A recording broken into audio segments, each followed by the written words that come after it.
EVE Online. This is my story. A new character was created, and his name, Lord Hedge. As many before him, and many after, Lord Hedge had big dreams and big ideas, and wanted to become a predominant figure in the New Eden universe. He was well aware that it wasn't going to be easy, and he had very difficult challenges ahead of him. Part 3. So everything seemed to be going quite well for us in the Class 1 wormhole. With our carrier under production, and us solidifying our defensive position, and with reactions being so profitable, we weren't prepared for the dark cloud that was about to hit us. With CCP changing the NPC markets in preparation with the launch of planetary interaction, all NPC production of POS fuels ceased, and prices begun to skyrocket. Now, some players do very smart things during these radical changes in the game and profit from them quite greatly, but a lot of our ISK was tied up into doing reactions and buying fuel and reinvesting into our profit-making system so that we can, of course, make more ISK. Eventually, what ended up happening was, because prices of POS fuels was going up so high, we were pretty much in a stagnant growth state. And with some rather intense debate and discussions with Chairman Imes, we uncovered that we were starting to take a loss, and would be in our best interest to stop doing reactions and take down all the player-operated stations. After the carrier was built, we were basically down to one tower in the wormhole again, and pretty much doing standard operations, hitting sleepers, mining ore, and selling that in the market, and that's pretty much what we were doing for a little while.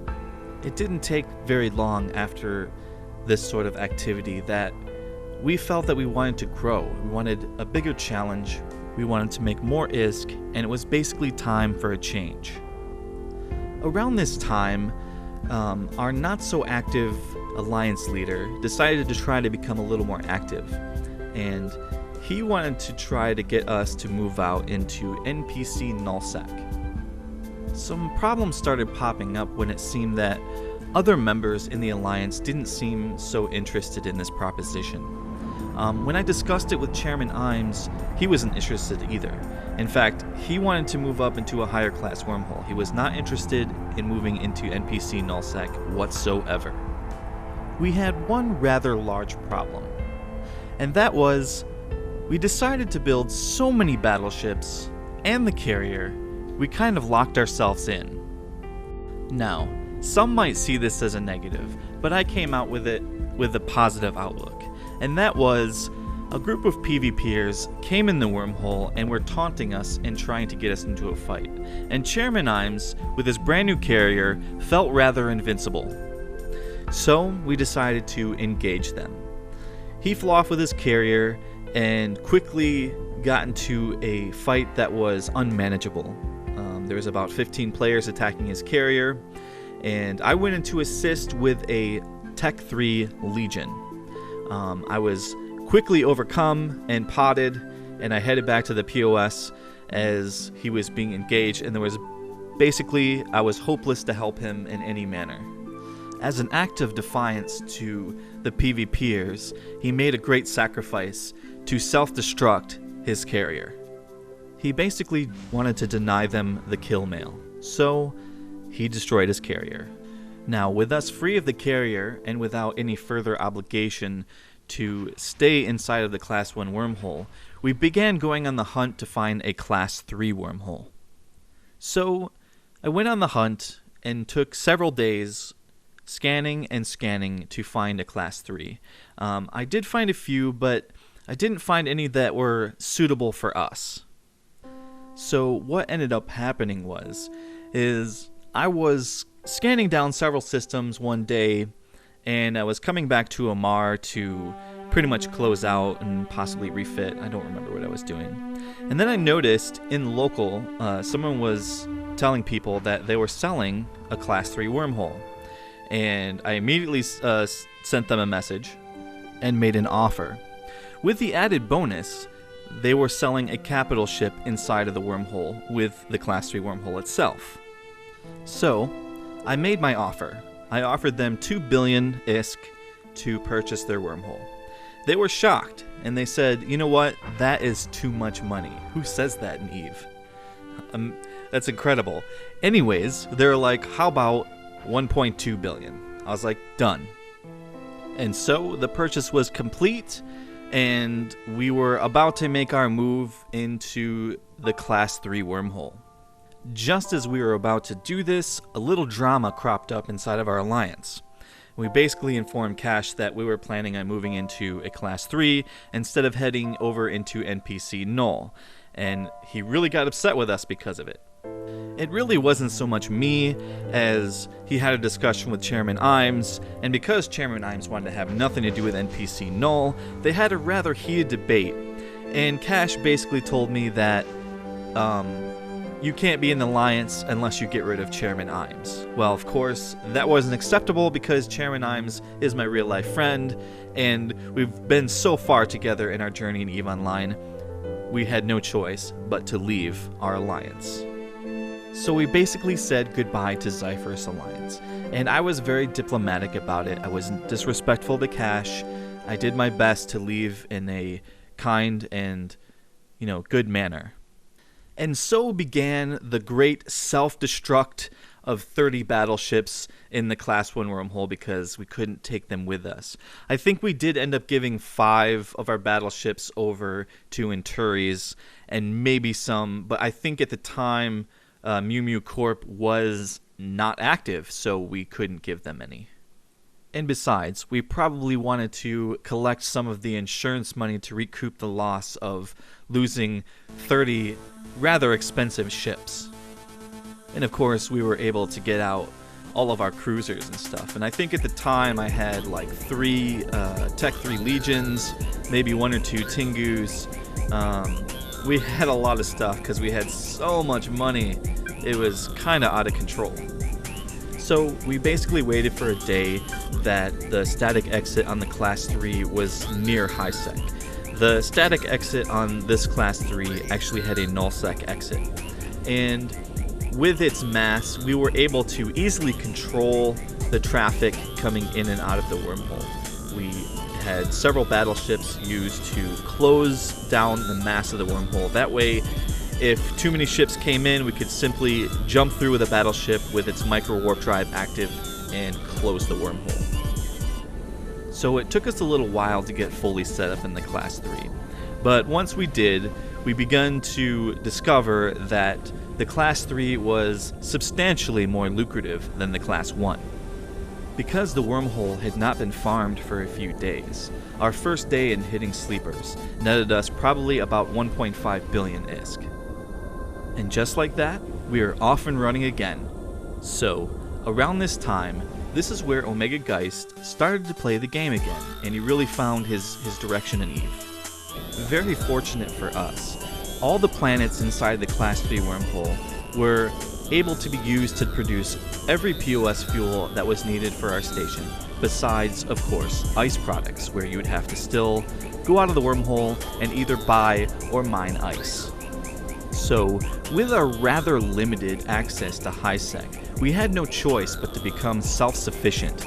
Anything we wanted or needed, ammo, parts, modules, anything, needed to be made and manufactured inside of the Class 3 wormhole. And so, Neo Korra was born.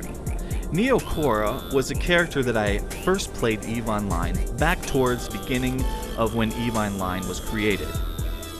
This character was created specifically with the intention of manufacturing and researching. We needed all those blueprints, and we needed a character that specifically was tailored towards that. Now, my other 2 characters were more fitting into the combat realm of EVE Online at this time, and I didn't want to sacrifice their training. And of course, When you're in a Class 3, you almost have to start doing Tech 3 production, and that's of course what I started doing. So, Omega Geist started to get into planetary interaction in a rather large way, and he created a very elaborate Excel spreadsheet defining all the profitability and cycle times and when you gotta do this and that. It was very impressive. Yes, I enjoy having really smart friends. And of course, I was also doing planetary interaction. I was doing basically what was required to maintain the fuel level on the player-operated station, and that's pretty much all. He was doing it to make profit, and he did very well. And that, of course, got him to start up a second character, Roland Geist. So what he ended up doing is using every slot in his characters, his two main characters, and he had 6 characters doing PI at all times. And he was producing high-level station components such as organic motor applicators. And at the time, I believe they were going for 620, 650,000 on the market each. And he could produce something like, I don't know, he had just a ridiculous amount being produced every single day. So with all of us kind of having fun in the game and we finding our place in EVE Online, I came up with a kind of funny idea for our player-operated station, and that was to set up like 23 or 24 warp disruption bubbles around it. And it was funny because anytime a group of PvPers would come into the wormhole, they would laugh. They were like, "Oh, so someone caged you in." They didn't realize that we had actually caged ourselves in, and that we had special warp out points to leave the bubbled area. Our whole thing was if you warp into a zone near the POS, you're going to get stuck in one of those bubbles, and our guns are going to light you up. And we had a fairly good setup, pretty standard warp disruption, scram, newts, and medium cannons. It was a decent amount of DPS, and short of a battleship, you're gonna get hit hard. And on top of that, I knew that I had to get the POS gunner skill because the guns don't prioritize targets very well. So you have to be able to control them and set the targets yourself in order to be effective. So as a similar manner to the Class 1 wormhole, we wanted to have a good amount of ships and a varied amount of ships. But of course, we wanted to have more capital ships. And it basically broke down like this. We built 3 Archons, a Phoenix, a Chimera, and of course we already had the Thanatos in the system from when we bought it. The only problem is none of us could fly the Thanatos. I trained Lord Hedge to fly the Archon, and Chairman Imes could also fly the Archon. And I trained Karen to fly the Phoenix and the Chimera. And the plan was to have Omega Geist fly the Thanatos. Unfortunately, with timetables and training, Omega never quite got into the Thanatos while we were in the Class 3 wormhole. So after a while, Chairman Imes got quite busy, as he had moved to Japan and he was in law school. And he really had a lot on his plate. And it was pretty much just me and Omega, and Omega was busy with his stuff too, so for the most part it felt like I was by myself and doing my own thing, as I was hitting sleepers by myself with the carrier and maintaining things. It just felt like I was doing everything myself, and of course I got bored. And I was starting to get a little run down, and I was thinking about leaving the game because I felt like I've achieved what I set out to achieve in EVE Online. And, I had my fun. And just as these thoughts were entering my mind, I was kind of slacking off. I wasn't watching the exits. And one day I went to go hit sleepers, and I got jumped by a fairly large group. And I was in my Archon, and I decided to go ahead and commit Karen's Chimera to the fight, to do a little remote repairing between the two so I could try to keep them alive, and hopefully they would get bored and leave. But they had some a really good ship set up. They had logistics and everything they needed to pretty much shut me down, and I ended up losing both carriers in that fight. So I kind of took that as a sign. It's time to start doing something else in the game. I wanted to explore the only part of the game I had not really explored yet, and that was getting into null-sec, checking out what these big fleet roam stuff's all about, checking out all this like PvP stuff, and basically hanging out in null. And that's pretty much the only thing that was going to keep me interested anymore in EVE Online. Once again, I was in the position to where I had to self-destruct all the large ships in the Class 3 wormhole. The capital ships were destroyed. We packed up our player-operated station, and Karen, Omega, Chairman Imes, and the gang headed off to find a new home. I got everything consolidated and moved over to Amar, and we began to look at systems. We loaded up Dotland maps and had a few discussions about where we might set up. And of course, things that were important to us were planets that would allow us to maintain our player-operated station and the fuel, and of course him doing stuff that would be profitable, such as robotics or OMAs and that sort of thing. So out of complete randomness, I was looking at some of the quieter null-sec kind of back-end systems in both regular null and NPC null, and I decided to take a look at the back half of Outer Ring. I hopped in my Interdiction Nullifier Travel Fit Tech 3 Tengu on a trip to check things out and see what's going on back there. And after about a half an hour from high sec, I arrived all the way in the back end of Outer Ring. And I found the system to be rather populated, and I was a little discouraged. I was like, well, I don't know if there's anything we're going to be able to do here. And just as I was thinking, well, I probably should leave the system because it's really populated and there's no chance, someone started to chat with me in local. And it just so happens that he was a recruiter for a small alliance called Dark Knights of New Eden. As always, with me diplomatically being friendly, the conversation was going quite well, and before you knew it, we were members of Dark Knights of New Eden. Something I was fairly unfamiliar with is the structure of the way certain unsaid kind of political affiliations go in null-sec. For example, I didn't realize that Dark Knights of New Eden would be part of a coalition of alliances and friends, and that turned out to be really, really great.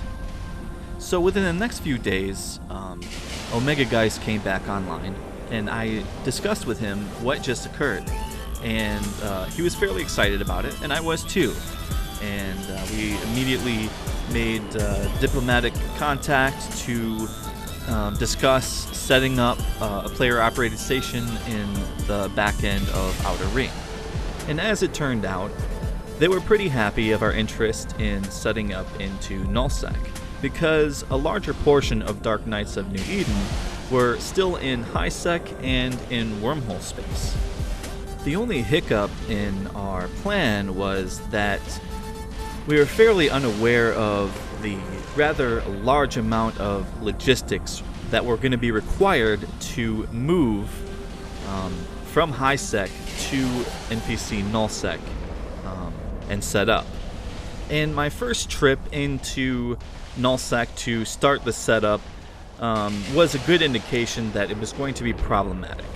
I ran into Ronin Alliance, where they had several bubbles set up, and even though that I was in a cloaky transport ship to transport some stuff into null-sec, they still managed to catch me and blow me up, and I tried to negotiate for passage, but I don't think they were on friendly terms with our coalition, so that pretty much wasn't happening. And fortunately, I was able to plot out an alternate path through null-sec that avoids Ronin space. And so, after a period of time, we were able to get set up and established. But I knew that I was going to need a much more efficient way to do logistics in the future. So, I planned to get myself a jump freighter. So I immediately begun training the skills to set that in motion. And with all the ISK accumulated through all our past endeavors, I had more than enough to buy the jump freighter.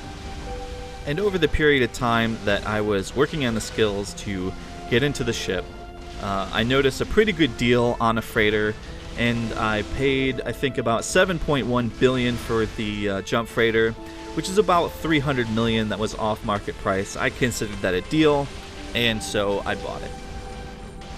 With Hegemony Research beginning its final chapters into the New Eden universe, we will return one final time to complete the story of Lord Hedge.